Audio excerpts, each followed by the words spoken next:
Get on there.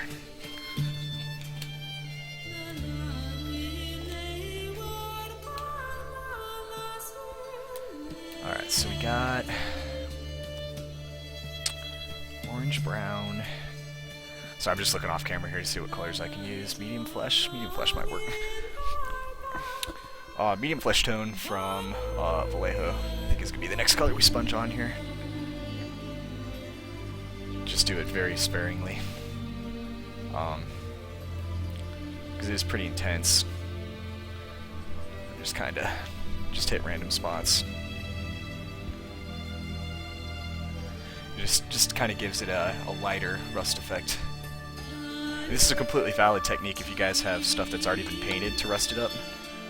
Just get like a piece of blister foam and just kind of use like a dark brown to start and then work your way up kind of like from reds and oranges and then do like a very light kind of yellow color. And the light yellow really gives it an effect of kind of like worn rust.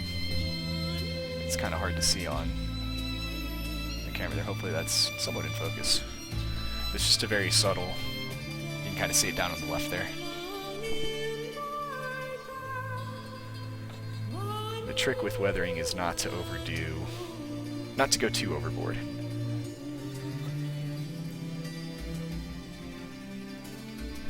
So just kind of doing spot rusts there, here and there.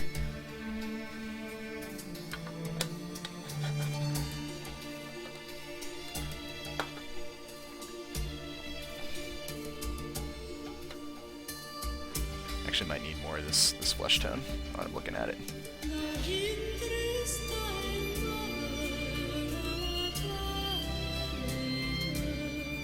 Love the soundtrack. Great game. If you guys haven't played it, pick up The Witcher. Witcher 1, 2, and 3 were all great games. Witcher 1 was a little difficult to get through just because the controls are kind of dated. But the story is pretty cool. Witcher 2 and 3 are great though. Witcher 3 I've not even beaten yet. But you want to talk about an immersive story in a fully realized world. They deserve to have like $1 billion. Ashley Beamish, welcome to the chat. We're doing rusted shipping containers, or at least the very beginning of rusted shipping containers. And I'm waxing poetic about how great The Witcher 3 is.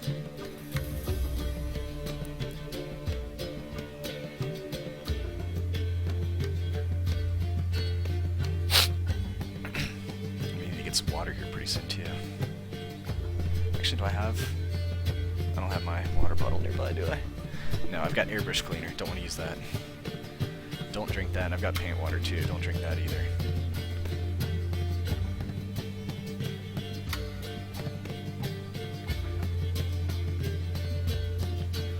Just trying to get some variety of where the rust sits on these containers. Nothing fancy, you know, just kind of dab around, let the paint do its job. The whole point of having the sponge is that it's not a perfect application each time, so you kind of get the randomness of not knowing exactly where your dabbing motions are going to leave paint.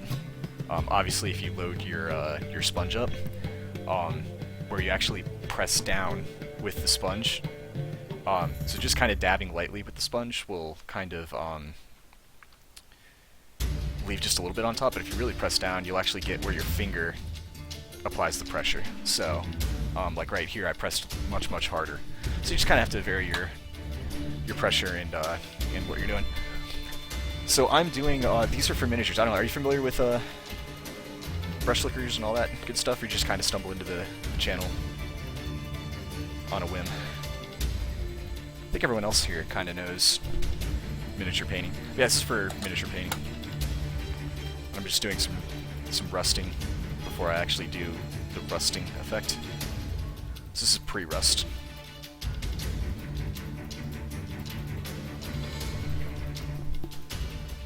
I think I want one more color of orange in here, and I gotta find a good shade for it. Not sure yet.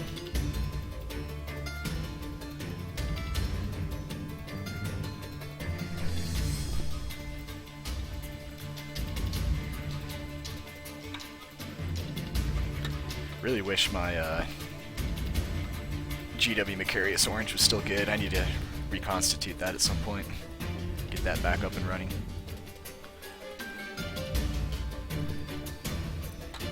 Anything on that one? Yep. Ew. Okay, I had that on my hand, that's why.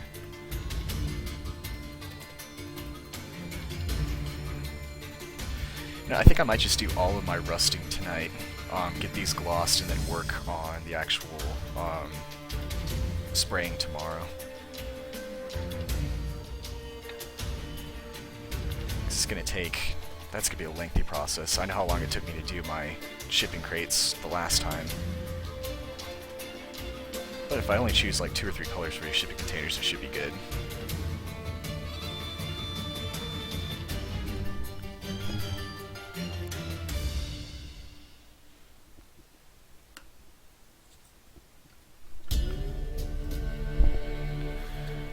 Wish that I had the length to do my cam on the other side, but you basically just be seeing the back of my hand, so I'm going to try and hold this and do this where you guys can kind of see what's going on here. This is a great way to do chipped paint effects on like models that you kind of finished, is get like kind of like a dark black brown and just kind of dab lightly where you think like paint would start to be wearing off. It's a good way to do chipping effects without going overboard.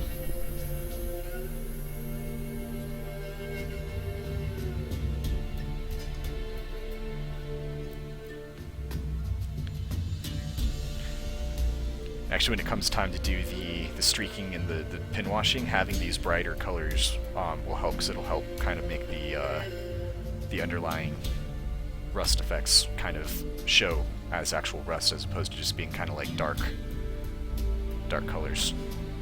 Because the one thing I've done on a couple models to this point is try and rust red, which is really hard. So like I've got some soda machines that I did, and I had a red shipping container, and you really can't see the actual orange colors of the rust effects, but like yellow and white are perfect for doing this kind of stuff and having it really, really pop. So I'll probably do some more brighter colors for these shipping containers, just to get the actual rusting effect to show up fairly well. You had to do that one, okay.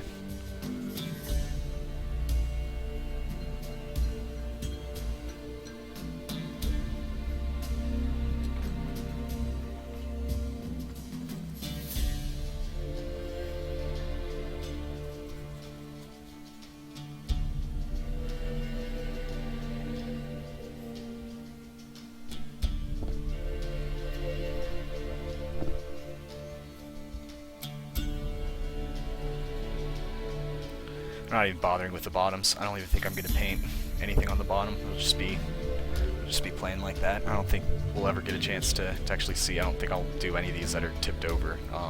Maybe 1 or 2, but if that happens, I don't think I'll do a ton of weathering. I'll probably spray the whole thing, but I don't think I'll do any actual chipping effects underneath.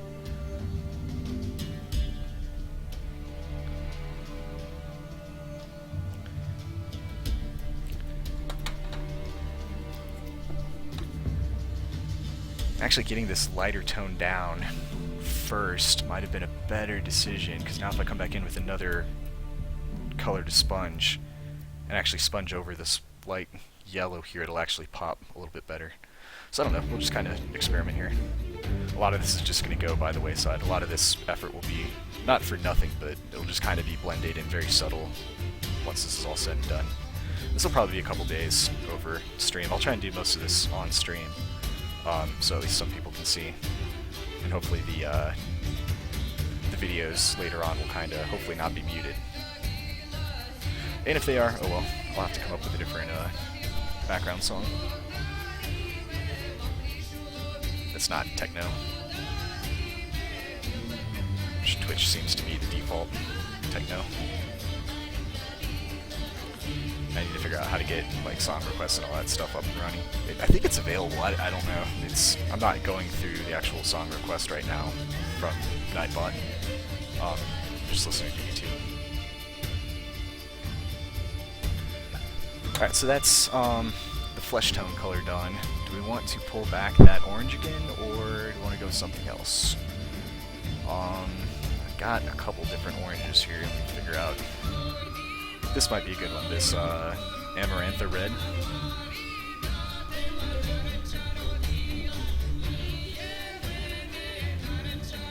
It's really, really watery. Ooh, that's nice and bright. That'll be good. Alright, so this will be the last bit of chip weathering that we do. Try not to cover up too much of what I already did, but kind of get into places where there's not. So you can kind of see it's leaving some slightly brighter oranges right now, but it'll kind of fade out and blend a little bit better once it dries. So it's very bright right now, but once it dries, it'll dry a little darker.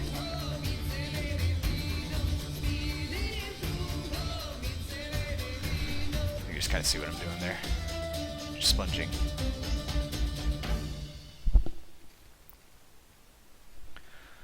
Sponging it on.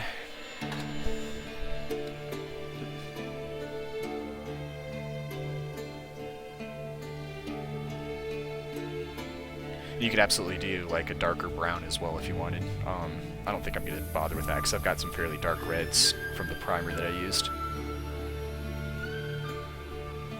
But absolutely, Rust has like 4 or 5 kind of shades to it depending on how old or how new it is.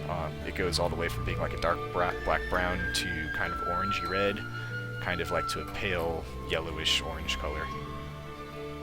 So using multiple colors when you rust things is kind of the trick to making it look realistic, because the way the metal oxidizes. Yeah, absolutely.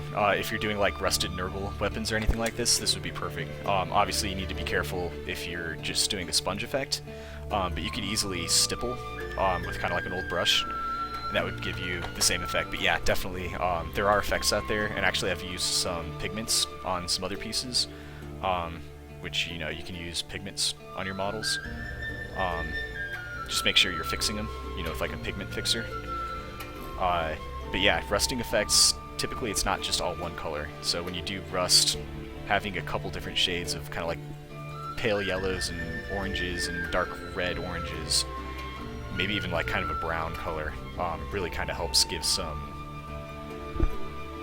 volume to the rusting effect. And you can get online and look at reference pictures of kind of how things rust and the process that it goes through. Reference material is always great. You either find someone who's painted rust and either ask them how they've done it or figure out a way to replicate what they've done. Imitation is the greatest form of flattery, I think is what the saying is.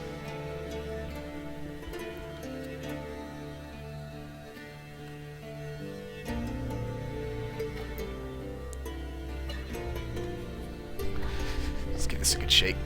See if that fixes the... No, it's just a very watery paint. It's kind of weird. Vallejo's kind of hit or miss on their paint consistency sometimes. Sometimes it's too thick, sometimes it's not thick enough. But okay, so that really, I should have shaken that the first time, because this is completely different tone now. That's really, you can tell it's really popping now.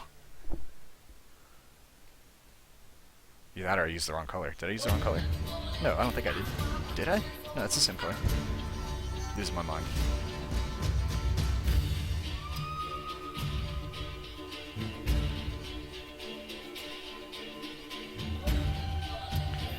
And then the nice thing about sponging is that you get layers of rust effect going on. Actually, let me pull my camera in just a little bit here. You guys can kind of see what this looks like. Webcam control. So yeah, let's see, where did I just? So like here, where's the? So you can kind of see the layers that are going on, just from that sponging effect. So you've got kind of like a dark red primer, there's some airbrushed stuff, and then like right here, kind of up in this top corner, there's like 3 or 4 layers of paint. And kind of like here, you can see how that looks just like rust, where there's 3 or 4 different colors going on with it. And it's super easy. It's just sponge and paint.